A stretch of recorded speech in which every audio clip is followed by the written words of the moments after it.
Aucun juge d'instruction n'a été saisi. Aucun procureur n'a été saisi parce que lui-même, dans ses lettres adressées à l'Assemblée nationale, précise de manière claire que c'est sur la base d'un rapport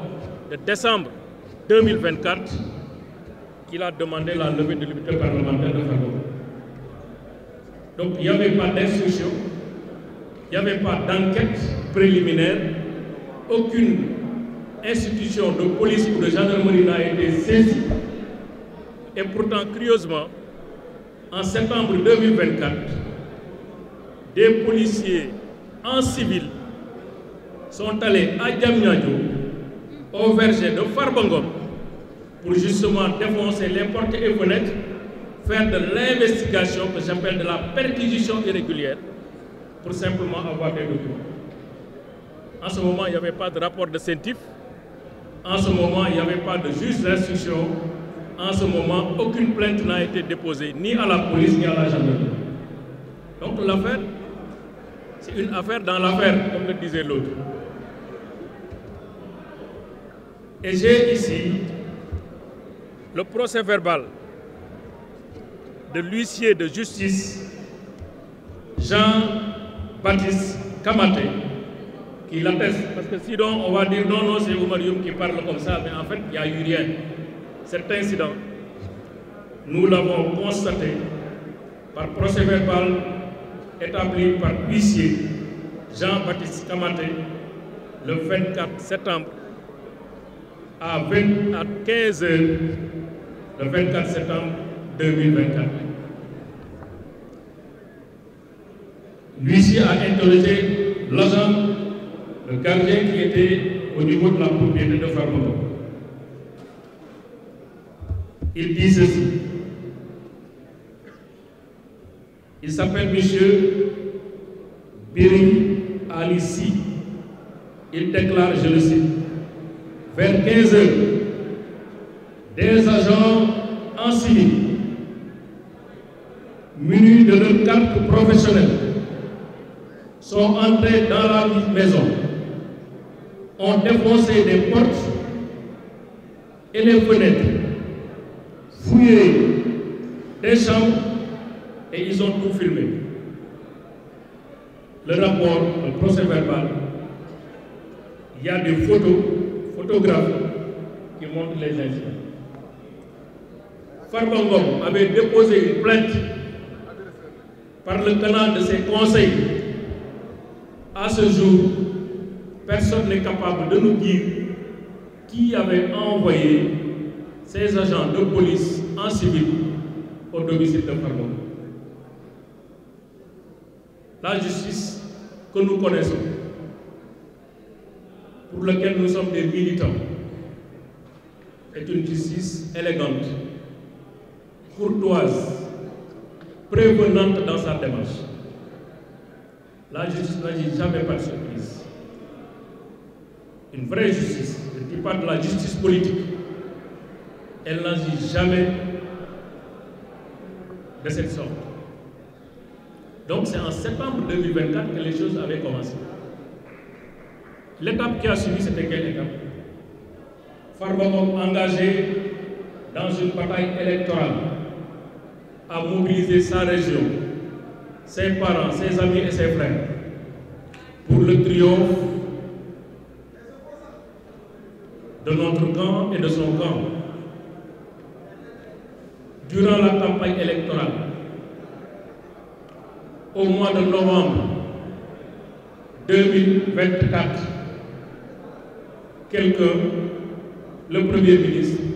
candidat, tête de liste de la coalition PASTEF, est passé à Agnam.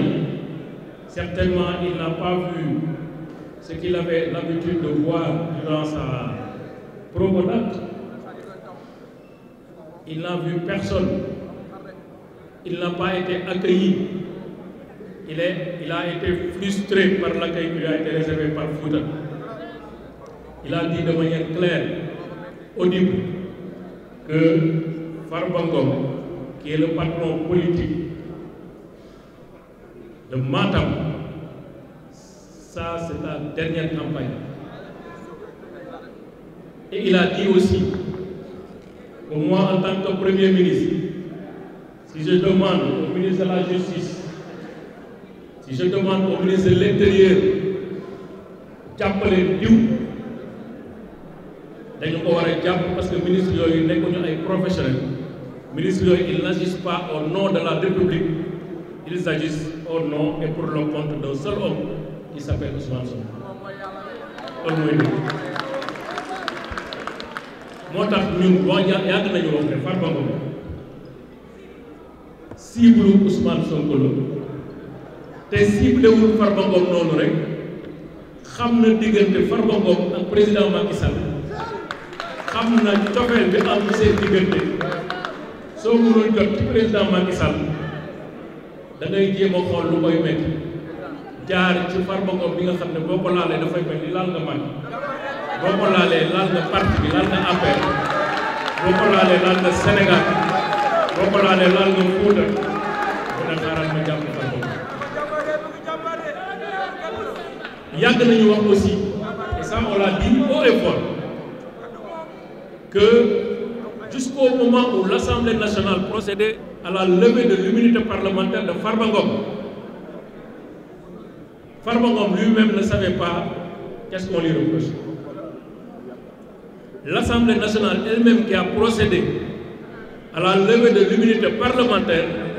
ne savait pas ce qu'on pouvait reprocher à Farba Ngom.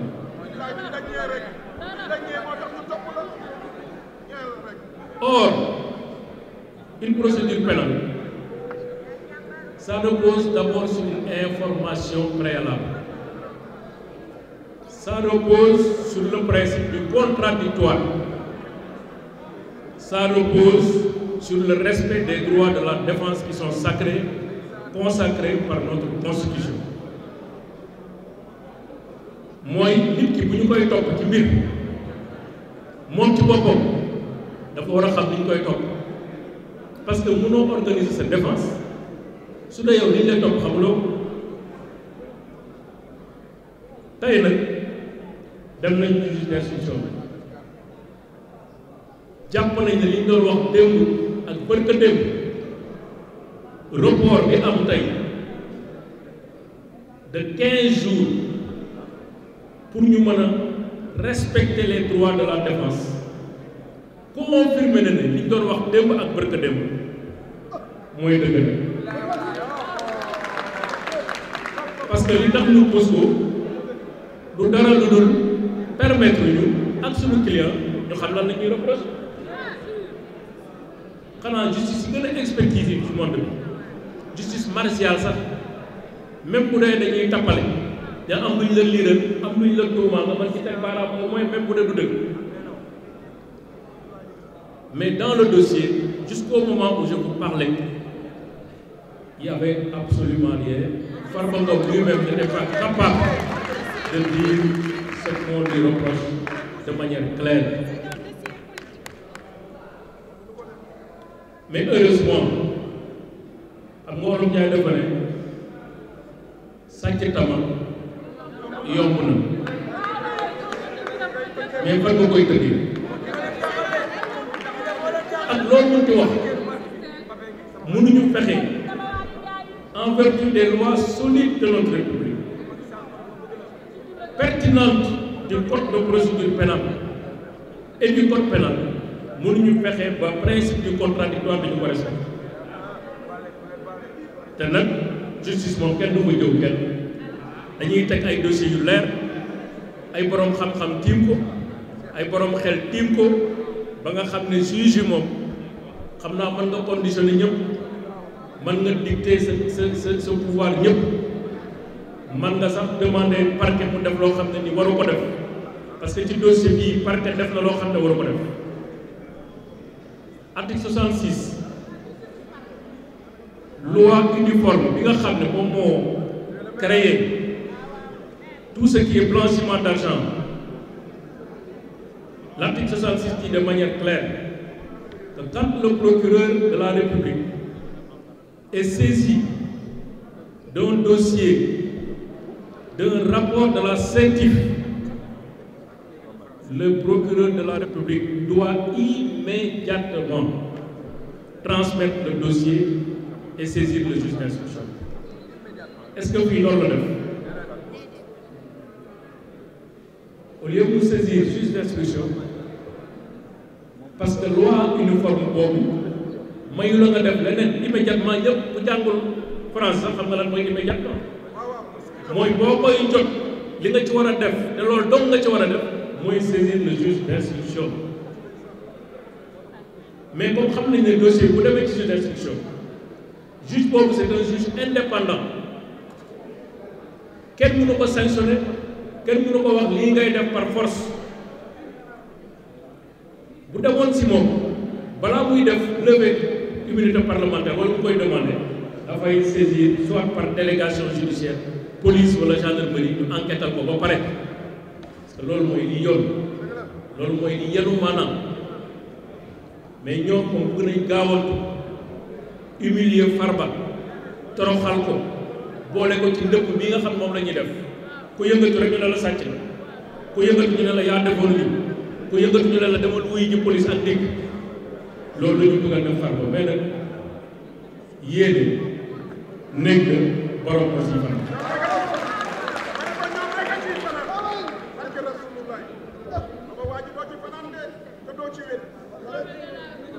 moo tax jël nañu sunuy matuwaay yëpp du ma dugg nag ci dossier bi tey kii wax du nekk maître yu avocat de Farba mais damay wax en tant que responsable politique militant de l'APR suma appréciation sur ce qui est politique parti bi mobiliser nañu mais nag gën leen mobiliser gën leen taxaw parce que buñ jàpp ne lii Farba Ngom rek lañ koy def wala da nga am problème ak Farba Ngom wala non bi ma nekkee ci parti bi moo ma xañoon lii wala moo defoon lii yaa ngi nax sa bopp Olof Njaay ne la lii raam ci ñam gi lañ ko lii ñun ñëpp ñuy militant APR wala allié wala xarit wala soppe da nga ko war a def sa yëf yi bopp parce que dossier bi ay dossier tampale la dossier yàq der la dossier kii nit yàq suturaam yàq deram yàqal ko àddina loolu la ñu bëgg li leen koy wan mooy bu doon li ñuy wax yëpp dëgg la Farba Ngom dafa am xaalis yu bari 125 milliards la ñu wax yu jaar ci ay comptes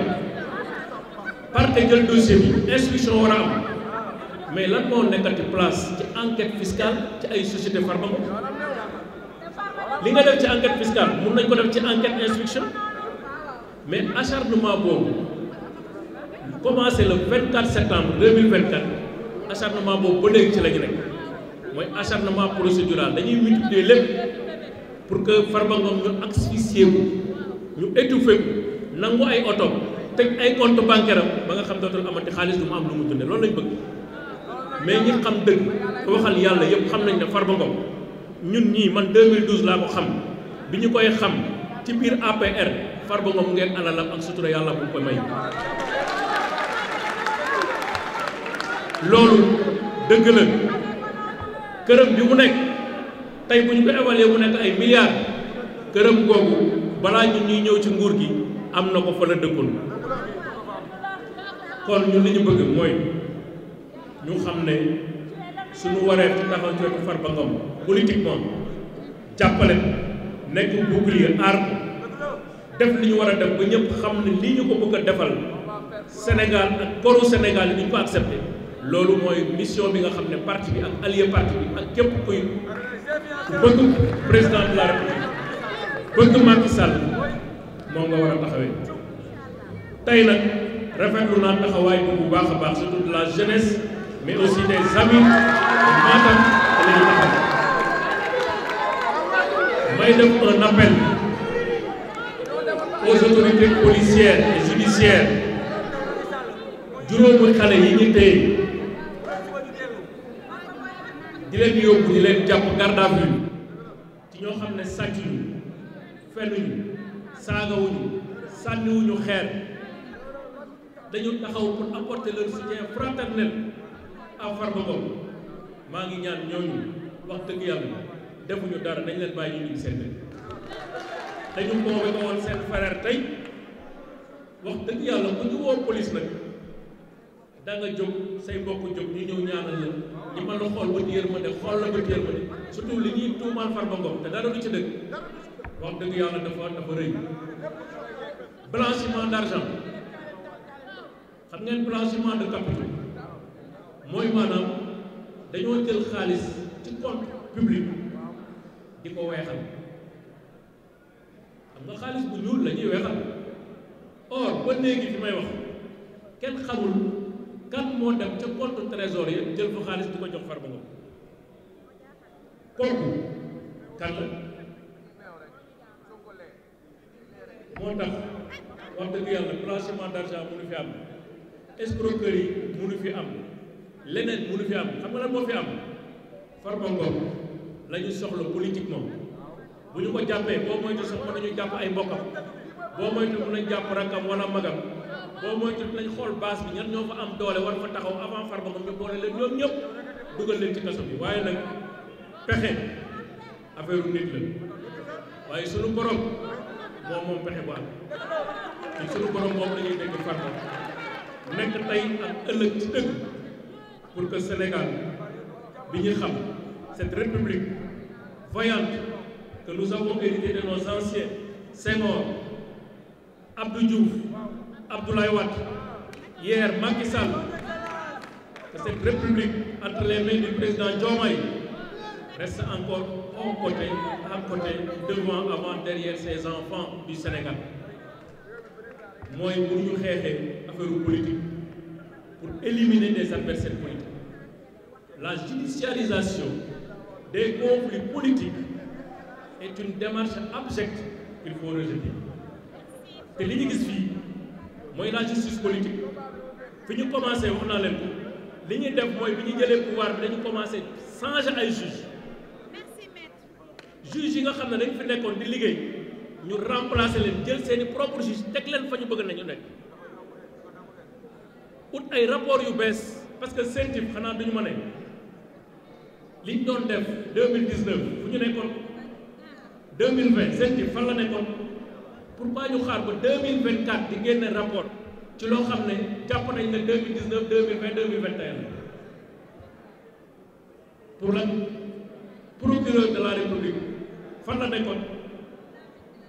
déclaration de soupçon yi kañ lañ ko def rapport yooyu kañ lañ ko def kon ñun du ñu ay xale. Opposition nag dafa baax ci république opposition bu dëgër dafa baax ci république parce que comme ni ko Pape Malick Ndour waxee ñun du ñu saaga du ñu xaste du ñu garsa di taal li nga xam ne ñoo ko defar tey TER ñoo ko defar du ñu ko taal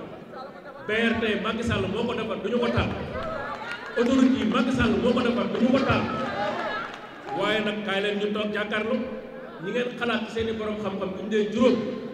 juróom ci sunu biir ñu def débat public pendant 10 heures de temps li ñuy leeral ñu war ko leeral maanaam loolu laa moom di leen wax di leen sant di leen gërëm